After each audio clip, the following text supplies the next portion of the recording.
அன்பான தேவனுடைய பிள்ளைகளே, 8 மாதங்களை வெற்றிகரமாக முடித்து 9வது மாதத்தின் முதல் நாளிலே வைக்கப்பட்டிருக்கிறோம்.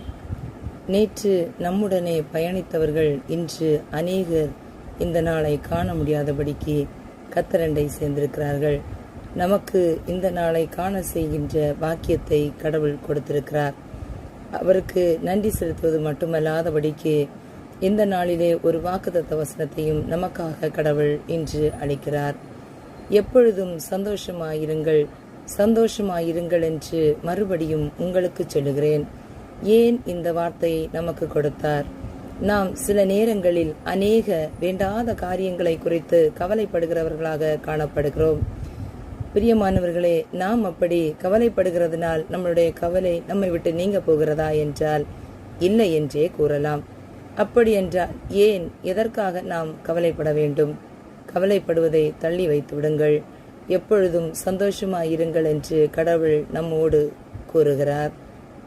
அது மட்டுமல்ல, உங்களை குறித்து அடுத்தவர்கள் புறம் கூறினால் நீங்கள் வேதனை அடைகிறீர்கள். அந்த வேதனை தேவையில்லாதது என்று இந்த நேரத்திலே உங்களுக்கு அடியாள் மூலமாக கடவுள் தெரியப்படுத்துகிறார்.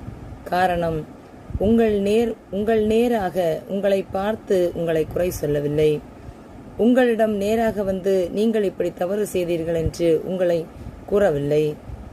உங்கள் முன்னால் பேச தைரியம் இல்லாதவர்கள் வார்த்தைகளுக்கு நீங்கள் ஒருபோதும் மரியாதை கொடுத்து விடாதீர்கள்.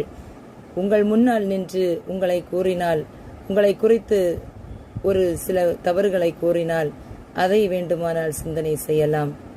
நாம் முன்னால் சென்ற பிறகு நம் பின்னால் பேசுகிறவர்களை குறித்து ஒரு நாளும் கவலைப்படாதீர்கள். கடவுளுக்கு பிரியமானதை,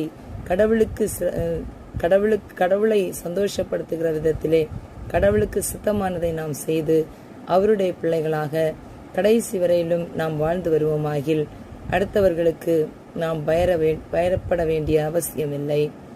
ஆம் பிரியமானவர்களே, இப்பொழுதும் இந்த நாளிலும் நமக்காகத்தான் இந்த வார்த்தையை தருகிறார். எப்பொழுதும் சந்தோஷமாயிருங்கள், சந்தோஷமாயிருங்கள் என்று மறுபடியும் சொல்லுகிறேன். அப்படியென்றால் இனிமேல் நீங்கள் உங்கள் வாழ்க்கையிலே வருத்தத்தை தூர விரட்டிவிட்டு சந்தோஷத்தை அணிந்து கொள்ளுங்கள். நீங்களும் கிறிஸ்துவின் மந்தையிலே கிறிஸ்துவின் ஆடுகளாய் அவருடைய கையின் மூலமாய் உள்ளங்கையில் வரையப்பட்டவர்களாய் அவருடைய நிழலிலே வாசம் பண்ணுகிறவர்களாய் ஜீவிக்க கடவுள் தாமே உங்களை வழி நடத்துவாராக. ஆமேன். Bye friends. லைக் பண்ணுங்க, சப்ஸ்கிரைப் பண்ணுங்க.